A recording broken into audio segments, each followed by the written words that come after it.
உங்களோட பேசிகிட்டு இருக்கேன். நான் உங்கள் ஸ்டீஃபன். இது சூரியன் எஃப்எம் 93.5 இனிய இரவு உணர்வுகளின் காயங்களுக்கு மருந்து போட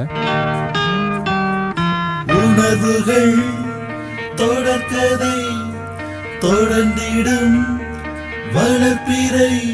இன்னைக்கு தன்னோட உணர்வுகளை நம்மளோட பறந்துக்க ஒருத்தர் இருக்காரு. யார் அவர்? வணக்கம். வணக்கம் சார். உங்கள் பேர் சொல்லலாமா? ராம். ராம், உங்களோட எந்த உணர்வு என்னோட பகிர்ந்துக்க போகிறீங்க?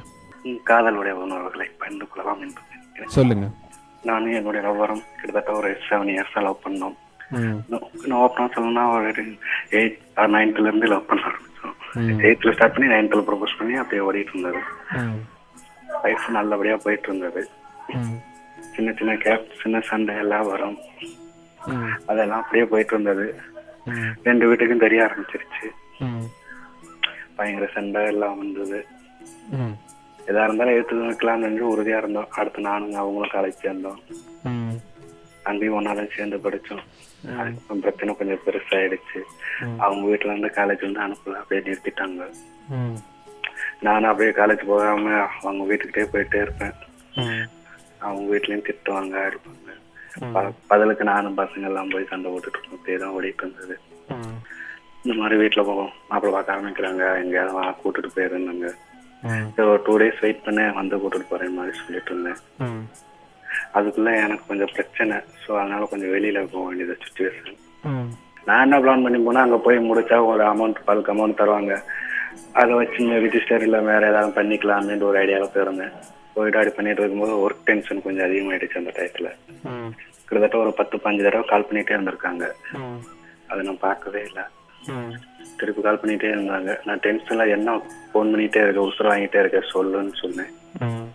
இனிமேலுக்கு நான் உசுரையே வாங்க மாட்டேன்டான்னு சொல்லிட்டு போன் வச்சுட்டு போனவங்கள ஒரு ஐடியா போயிட்டு இறந்துட்டேன். கிட்டத்தட்ட ஒரு 4 years ஆச்சு. அண்ணா அவளோட நினைவுகளோட வாழ்ந்துட்டு இருக்கேன். வேற வீட்லயும் திட்டிட்டு பார்த்தாங்க, ஒன்றும் நடக்கிற மாதிரி இல்லை. ஃபியூச்சர் வீட்லயும் வந்து எவ்வளவோ கேஞ்சு பார்த்தாங்க. பார்ப்போம்னு சொல்லிட்டு அப்படியே இருக்கேன். அதுக்கடுத்து நான் ரொம்ப போல அதுக்கெல்லாம் அடிக்ட் ஆயிட்டேன். போட்டு உசுறு வாங்காதே அந்த ஒரு அதுல இருந்து கோவப்படுறதே கிடையாது. யார்ட்டையுமே எதுவுமே கோவப்படுறது கிடையாது, பேசுறது கிடையாது.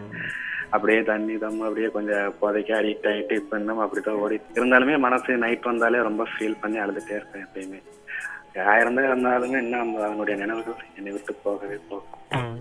ஆனா என்னோட குற்ற உணர்ச்சி அந்த என்ன சாகரிச்சுட்டே இருக்கு டெய்லியும். கிட்டத்தட்ட ஒரு 2 or 3 times சூசைட் அட்டன் பண்ணேன். பட்டு எல்லாமே வீட்டுல இருந்ததுனால கண்டுபிடிச்சு இப்ப என்னெல்லாம் நைட்டு வீட்டுல தனியாவே தூங்க விட மாட்டாங்க. இன்னும் இப்ப அண்ணன் யாராவது கூட தான் தூங்கிட்டு தனியா எங்கேயும் வெளியிட மாட்டாங்க. இன்னமும் ஏதாவது பண்ணிக்குவேன், வச்சுக்குவேன். ஆனா கண்டிப்பா என்ன ஏதாவது பண்ணிக்குவேன், அது மட்டும் ஒரு நிச்சயமா அந்த வார்த்தை சொல்லாதீங்க ராம். இறக்கிறதுனால மட்டும் எல்லா விஷயங்களும் முடிவுக்கு வந்துடுறதில்ல. இதே ஒரு தவறான முடிவை தான் உங்களுடைய காதல் எடுத்தாங்க. அதனால் இந்த வருத்தத்தை நீங்கள் இன்றைக்கி அனுபவிச்சுட்ருக்கீங்க. உங்களுடைய இந்த தவறான முடிவினால் உங்கள் குடும்பத்தில் இருக்கவங்க எவ்வளோ வருத்தப்படுவாங்கன்னு யோசிச்சு பாருங்கள். உங்களுக்குன்னு ஒரு வாழ்க்கை இருக்குது. நீங்களும் சந்தோஷமாக வாழணும்னு நாங்கள் பிரார்த்தனை பண்ணிக்கிறோம். உங்களுடைய காதலியோட நினைவுகள் எங்கே இருந்தாலும் உங்களை வாழ்த்தோம். இப்போ உங்களுக்காகவும் மறைஞ்சு போன உங்கள் காதலிக்காகவும் ஒரு நல்ல பாடல் வந்துட்டுருக்கு. கேளுங்க கேட்டுகிட்டே இருங்க.